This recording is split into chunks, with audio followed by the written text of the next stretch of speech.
우리가 이 타이틀을 개념비라고 잡은 이유가 요것 때문에 개념 잡고 논리 펴고 비판을 하죠. 그지? 중요한 게 이 개념비야, 개념비. 그래서 이제부터 이제 여러분하고 선생님이 논술에서 가장 중요하게 보는 게 뭐냐면은 선생님뿐만 아니라 사실 논술 시험이 논리적인 글쓰기잖아. 논리적인 글쓰기고 그 논리적인 글쓰기의 핵심은 이 논증에 있어요. 논증에. 논증이라는 말 들어봤어요? 논증이라는 말. 이 논증이라고 하는 것은 논증은 우리가 논술은 논리적인 글쓰기지. 그래서 여기에도 보면 뭐야? 논술은 글짓기가 아니다 이렇게 들어가 있잖아. 논술은 글짓기가 아니에요. 일반 여러분들 독후감 쓰는 거하고 좀 다르단 말이야. 근데 논증을 해야 되는데 이게 영어로는 이제 아규먼트라고 그러죠. 논증이라고 하는 것은 간단하게 말하면은 결론이 있으면은 결론하고 이 결론을 뒷받침하는 이유가 있다라는 얘기야. 알겠지? 이걸 다른 말로 표현하면 이제 주장이 있고 주장에 뭐가 있다? 근거가 있다. 항상 요 구조가 돼야 돼. 근데 이게 요게 해당되는 거야. 요거에 해당이 되는데 더 중요한 것은 뭐냐면은 결론은 어떤 하나의 문장으로 서술하게 되지. 그리고 이유도 하나의 문장으로 서술하게 된단 말이야.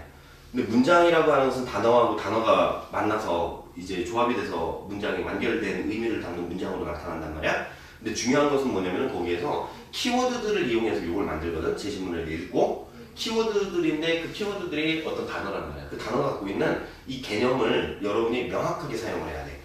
저 개념이 중요한 게 여러 군데서 이제 나타나는데 요것을 선생님이 그러니까 예를 들면은 제시문을 분류해서 묶어냈으면은 그것을 상위 개념으로 표현할 수가 있어야 되고 제시문을 읽으면서 키워드들을 뽑아내서 그 키워드들을 가지고서 여러분이 글을 쓸 수 있어야 되고 이렇게 되는 거예요. 알겠지? 그래서 이 개념이 되게 중요해.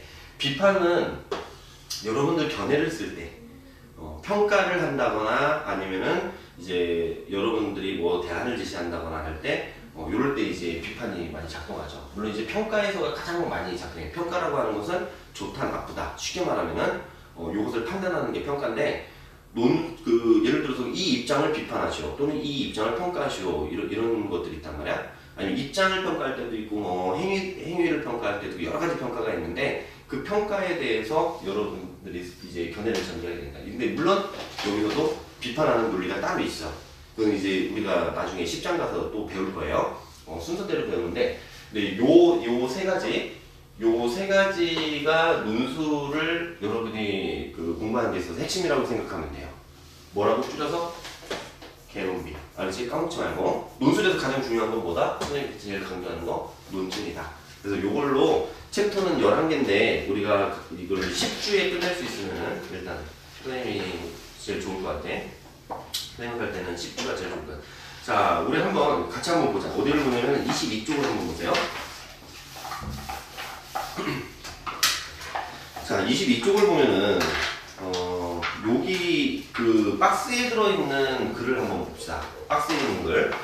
그린버그와 세종이 각자의 업무에서 유종의 미를 거둘 수 있었던 요인은 공통적으로 존재한다. 가장 먼저 이 둘은 타인과의 의사소통을 통해 문제점을 해결하고자 했다. 그린버그는 영어를 의사소통의 수단으로 설정했다. 그는 영어로 하는 대화를 통해서 문제를 해결할 수 있다고 봤다. 그가 비행 담당 임무를 맡기 전 발생한 괌사고의 원인이 의사소통의 단절이라고 파악했기 때문에 그는 의사소통을 통해 문제를 해결할 수 있다고 생각했다. 또한 그는 조종사가 되기 위해서는 영어를 유창하게 구사할 수 있어야 한다는 규칙을 세웠다. 이 규칙 또한 외국인 조종사와의 의사소통을 활성화시키기 위한 노력이라고 볼 수 있다. 자, 이것은 어떤 학생이 쓴 답안입니다. 어떤 학생이 쓴 답안이야. 이게 서강대학교 2011학년도 문제에서 나왔던 건데 그 중에 답안 중에서 이제 일부만 뽑아낸 거야. 이걸 보면은 여러분들 한번 요거 그냥 이 글만 이렇게 놓고 보면은 별 문제가 없어 보이죠? 그냥 괜찮게 쓴 것 같지?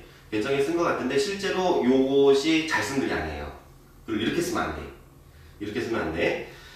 이 문제는 실제로 이때 문제는 이제 그린버그와 세종이 거둔 성공의 공통 요인을 설명하시오. 이런 식으로 문제가 났었거든. 그래서 물론 이제 세종 것도 얘가 답을 썼어요. 답을 쓰기는 했는데 일단 그거는 빼고 요것만 집어넣은 거야. 일단 밑줄 한번 여기서 이상한 점을 찾아보면은 요 밑줄 갖고 한번 생각을 해볼 수가 있어요. 얘 답안을 한번 분석을 해보자.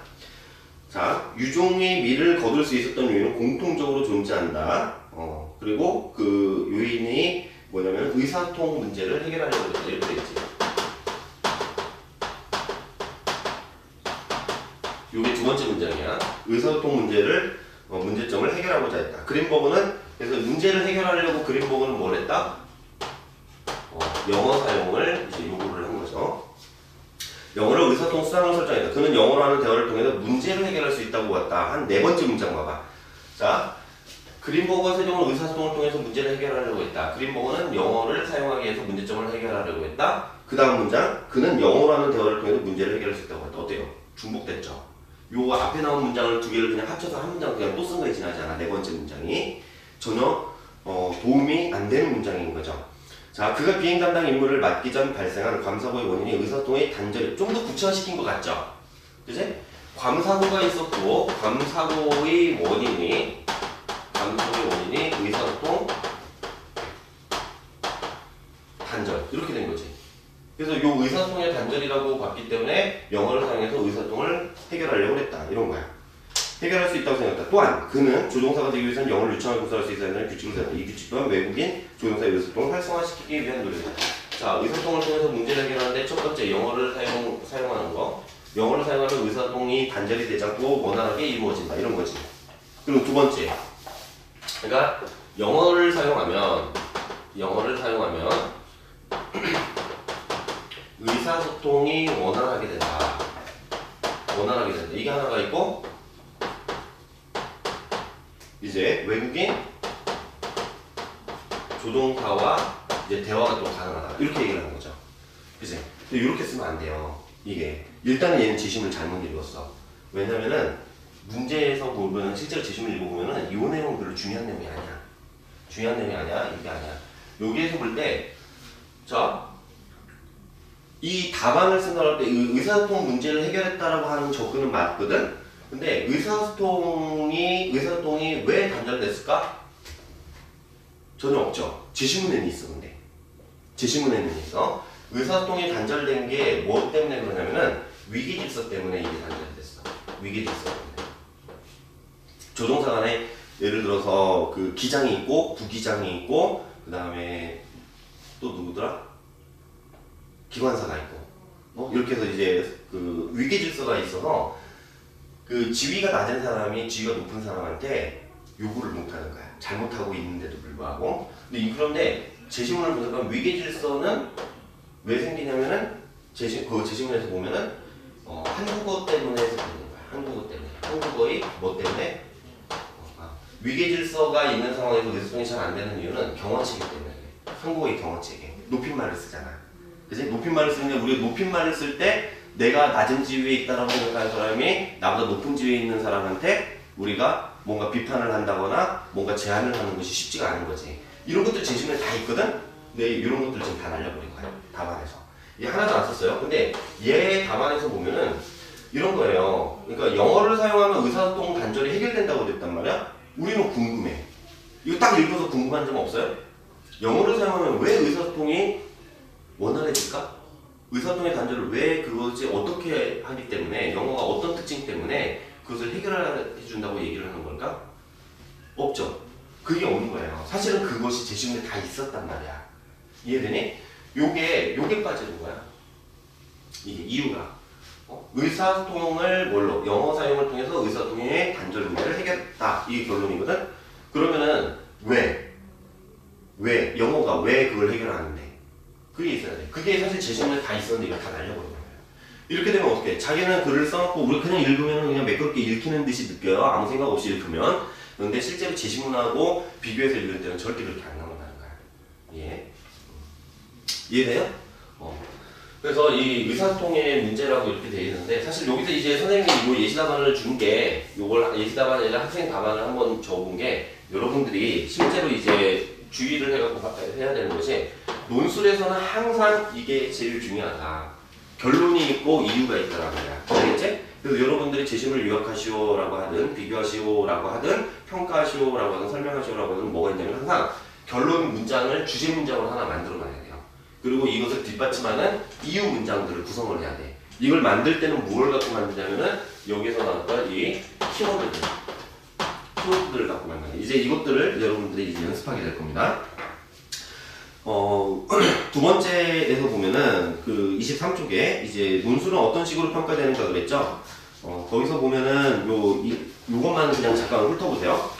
이해 분석력, 논제의 이해, 제시문의 정확한 분석과 이해. 아까 그 답안 같은 경우는 학생 답안 같은 경우는 일단은 논제는 이해를 했는데 제시문을 정확하게 이해만 하지 못했지.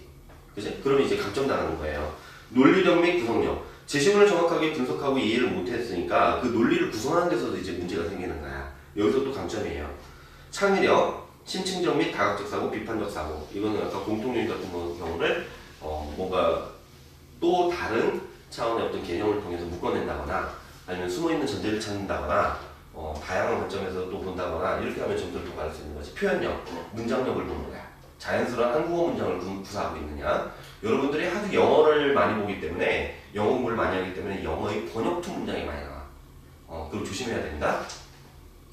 자, 요거는 그냥 평가 요소는 여러분들이 이제 넘겨도 되고, 논술 문제 다음 페이지로 넘어가서 25쪽을 한번 봐봐. 논술 문제의 대표적 유형이라고 되어 있지. 이 책의 구성을 놓고 봤을 때, 이 책에서는 잠깐 차례를 한번 볼까? 이걸 보고서 설명하는 게 더 나을 것 같습니다.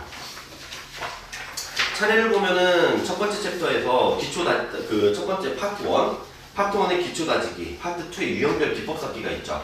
그지? 근데 챕터 1이 논술과 논증이야. 지금 이제 그 논증에 대해서 선생님이 이야기를 하려고 해. 그 다음에 챕터 2가 논제 분석이야. 논제 분석인데 논술과 논증은 좀 이따가 이거 설명하겠지만 이 논증에 대해서 여러분 좀 학습을 하게 될 거예요. 일부를. 뭐 논증은 배우면은 되게 좀 여러 가지가 있고 형식적인 것도 있고 그래서 좀 어려울 수도 있는데 논술에서 가장 많이 사용되는 논증 4가지를 이제 선생님하고 같이 연습을 할 거예요. 오늘은 그렇게 하고 그 다음에 논제 분석이 있죠. 논제 분석은 뭐냐면은 논제에서 요구하는 바가 무엇인지를 정확하게 우리가 파악을 하는 거야. 논제가 하나만 물을 때도 있고 2가지를 물을 때도 있고 3가지를 물을 때도 있거든. 그것들을 논제를 쪼개가면서 이해를 하는 거예요. 논제 분석을 하게 되면은 답안에 개요가 나와요. 개요가 나와. 이제 그것도 이제 연습을 하게 될 거야. 모든 문제가 그렇진 않아. 근데 대부분의 경우가 그렇습니다.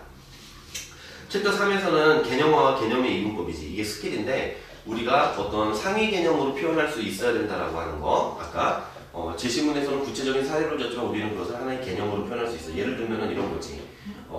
사례를 주면 이런 거야. 선생님이 디지털 카메라를 구입하고 싶어요. 그리고 디지털 카메라를 구입하는데 같은 기종 내가 사고 싶어하는 기종하고 선생님이 뭐 예를 들어서富士필름의 카메라를 사고 싶다. 그러면 캐논이나 니콘, 소니, 올림푸스 이네들을 비슷한 성능을 가진 것들을 비교하고 가격을 비교하고 그래서 딱 보니까 난富士필름을 사고 싶어. 그래서富士필름을 선택을 했어. 선택을 한 다음에 거기에 또 이제 액세서리들이 딸려오는 것들하고 가격을 싹 비교를 하죠. 메모리는 몇 기가짜리를 쓸까? 그 중에서 또 인터넷에 들어가갖고 뭘 보니까 가격을 싹 비교를 한단 말이야. 그래서 나한테 필요한 거, 불필요한 거.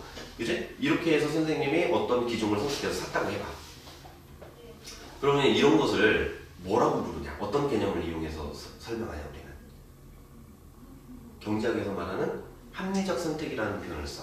합리성이지. 이런 합리성 개념으로 이해가 돼야 되는 거야. 예를 들어서 이런 개념화가 필요한 거예요.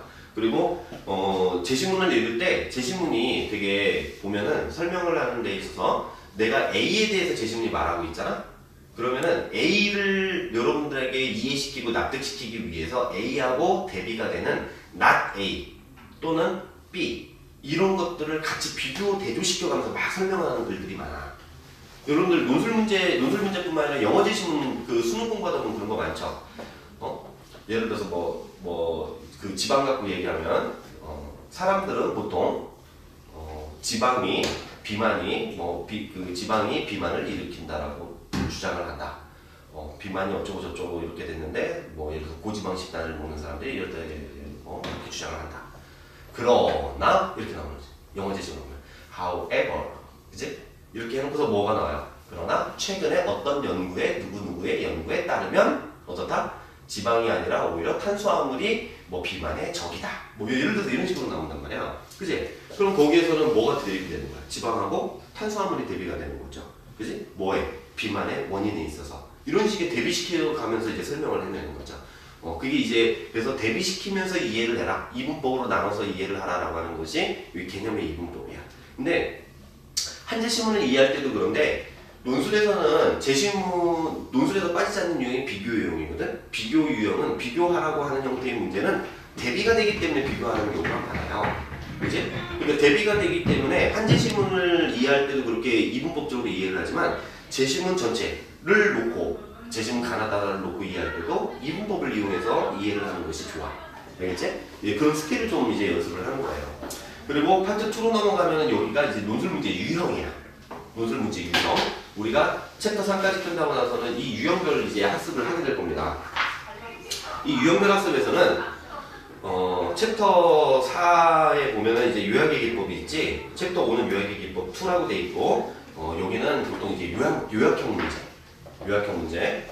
요약형 문제가 지금 예전에는 대표적으로 고려대학교 일본 문제에서 나왔었는데, 고려대학교는 2015학년도부터 논술 문제 유형을 바꿨고, 지금 2018학년도부터는 그 논술 문제가 이제 없어요. 논술을 안 치르기 때문에.